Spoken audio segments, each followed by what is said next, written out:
Giving all praise, honor, and glory to Heavenly Father's only begotten Son, Yahweh, Bahashem, Yahweh Shai, Bahashem, Rakakwadash. Double honors to our apostle, the great millstone, for teaching us his truth according to the Bible and well. And that shalom, not a sincere argument with the four corners of the earth, pushing this truth with diligence and sincerity and in charity, and that shalom to all you sincere followers, believers of Yahweh, Bahashem, Yahweh Shai, not just hearers of the word, but doers as well. You men, women, and children, hopefully elect shalom. It's the brother Kabad back from the GMS North Carolina camp, back with another lesson through the Spirit and power, Yahweh, Bahashem, Yahweh Shai. Lord willing, this lesson is edifying. Since we got this right here, let's go ahead and read this. It's like Ezra chapter 8, verse 50. For many great miseries shall be done to them that in the latter time shall dwell in the world, because they have walked in great pride. And what you're about to see here from this video clip is miseries. People are in miseries. All right? And the main reason why is because of Bible prophecy and because of this precept right here, Proverbs 29:2. When the righteous are in authority, the people rejoice. But when the wicked bear rule, the people mourn. This is what I'm struggling with in America right now in my 20s. Why is everything so expensive? Why am I making more money waitressing than I would make using my college degree?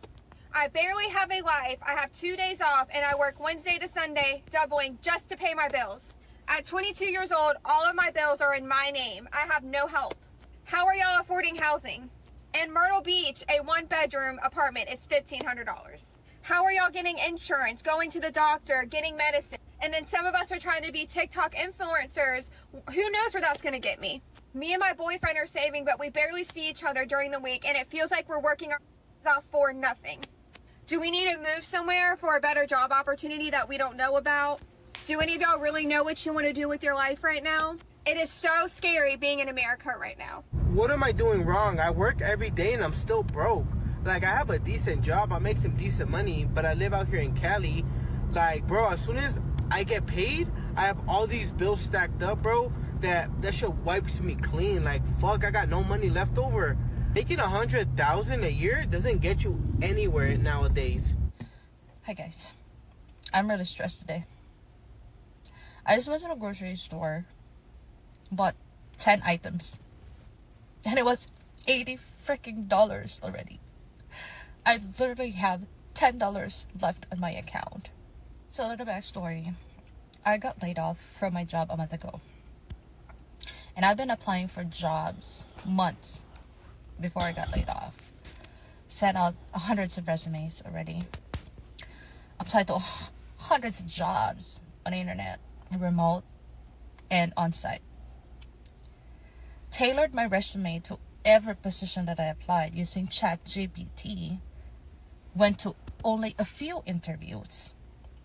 And still nothing. Like, what the f is going on with America right now? Like, it's so freaking hard to live here. Like, I'm gonna stay positive. I'm gonna keep applying for jobs. I'm gonna keep showing up. But man, my bills are not going to wait. Y'all, I just went today and got my driver's license renewed, my car tags renewed, picked up 2 prescriptions, and got a few groceries. To say that I'm completely broke now is an understatement. So I'm going to have to go home and start selling off my furniture to be able to live the rest of the month. I mean, that's just, it's unbelievable. And my heart hurts today. Truly hurts for people who are not able. And we're living in some rough times, really rough times. And we need to be praying for all those around us who are not as fortunate as we are to be able to do the things that we need to do. I'm not talking about extras. I'm not talking about going on vacation and doing fun things. I'm talking about living, taking care of your vehicle, if you can even afford a vehicle, putting groceries on the table, buying medicine, the things you have to do. It's sad. It's very sad. Yeah, it's a really sad thing here. You know, we have a generation. And once again, who can you thank for that? All right. Once again, Proverbs 29:2. When the righteous are in authority, the people rejoice. Now, who's in authority right now? It's not Jacob. It's not the so-called Negroes, Latinos, Native American Indians. Okay? It's the self-proclaimed so-called white man. They're the reason why things are the way they are. Why things are the squeeze button put on the people. All right? It says, but when the wicked bear rule, the people mourn.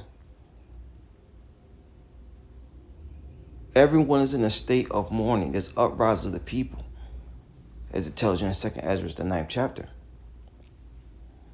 All these things are going on, not just here in America, but throughout the four corners of the earth. Shouldn't that be an alarm going off? All right, letting you know that this man is the wicked.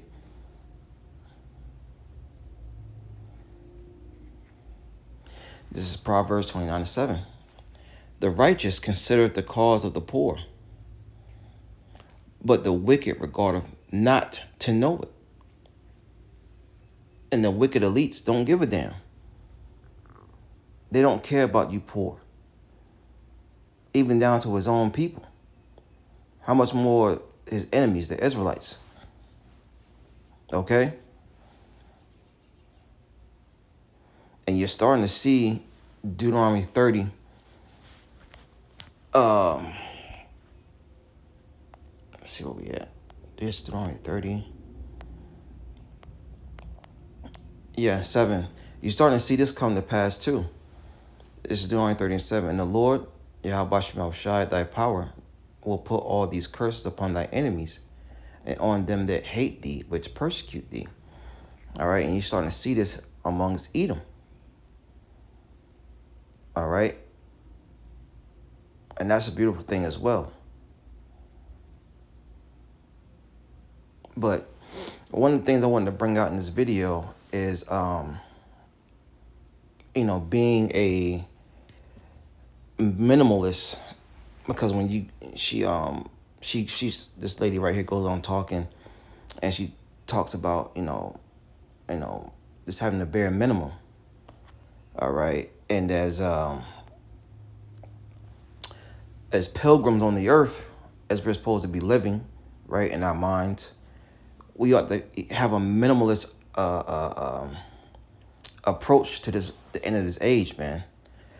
It says, what does being a minimalist mean?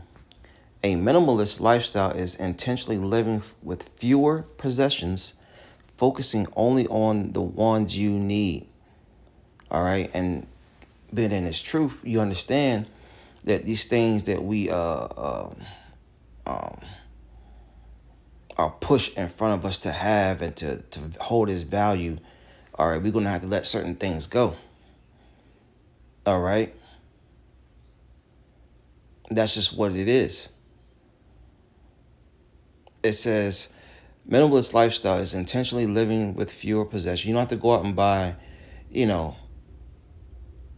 shoes, clothing, go out to eat every time you get paid.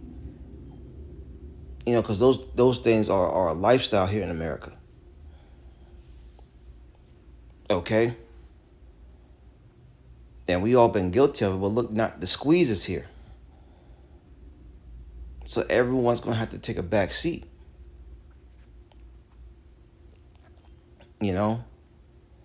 And pray that Yahweh Shema Shai gives you just what you need to survive into the kingdom.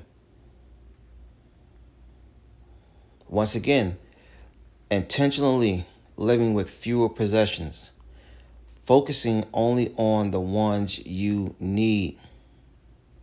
It says living with less may be the right choice if you're feeling overwhelmed with clutter, if you're looking for fewer distractions, or if you're looking to cut back on spending.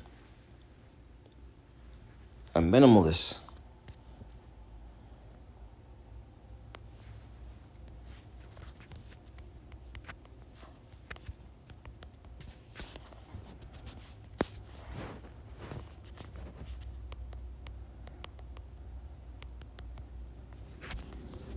I know it's in 2nd Ezra.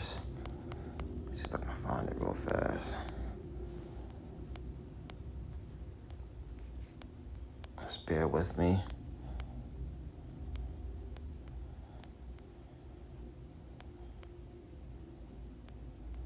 Just bear with me. But yeah, just being pretty much a pilgrim, Yeah, here you go. The water out, shot. The second chapter 16, verse 40 says, "Oh, my people, hear my word. Make you ready to thy battle." And this is a spiritual battle, which is going to turn carnal. All right. It says, and those evils, the evil times they were living in. All right. Inflation, things going up. Everything's going up but the paycheck. All right. People are struggling. And for you women out here that want to be single, that know you need a man but don't want a man, all right, y'all be taking heed. See, a lot of reason why these women are going through it, because they're trying to do it by themselves, and you wasn't created to do it by yourself. Okay, you was created to bring forth your man's desires. Genesis 3:16. You wasn't created to be the head of a household, to lead anything. You was supposed to follow. All right. It says, and those evils be even as pilgrims upon the earth. All right.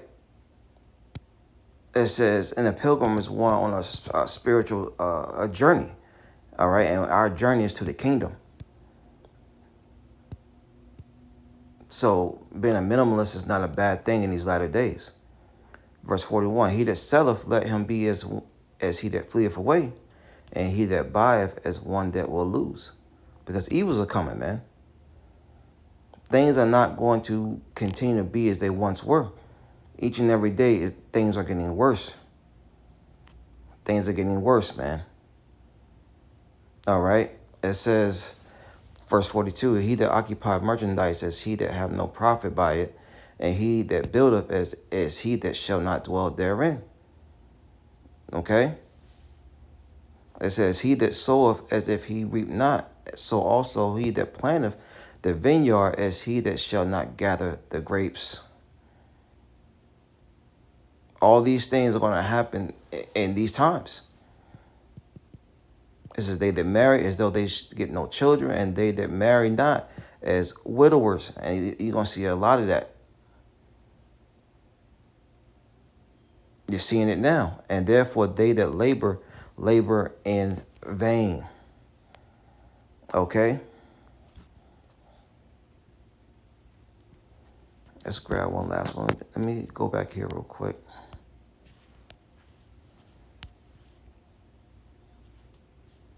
Yeah, it went away. I ain't gonna worry about it, because as soon as I try to play it, it'll go to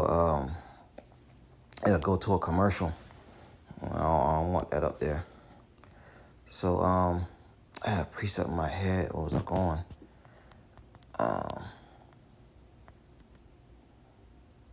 It was in Matthew.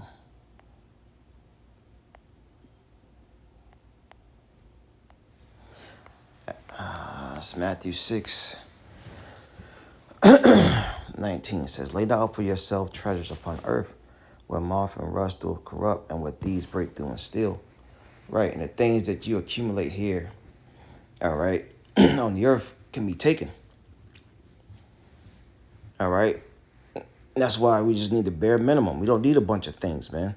This is not our rest. Once again, going back to Micah, the 2nd chapter. But verse 20, but lay up for yourselves treasures in heaven, where neither moth nor rust do corrupt, and where thieves do not break through. But thieves do not break through nor steal. All right. And you do that by, you store up treasures in heaven by doing the works, doing the will of the Heavenly Father in righteousness. It says, for where your treasure is, there will your heart be also.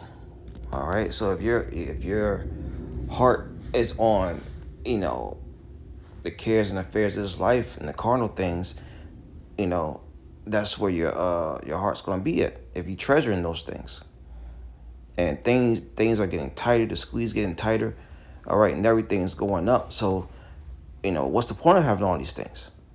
Just live a minimalist life. Just the basic necessities. You got a TV, you don't need to go get a 70-inch TV. All right, you got a car, you don't need to go out. If it's working, it's doing what it needs to do, you don't need to get another car. All right? And the list goes on and on. Yeah, you got children, that's one thing. You're going to need clothes. They grow out of clothes. I understand that,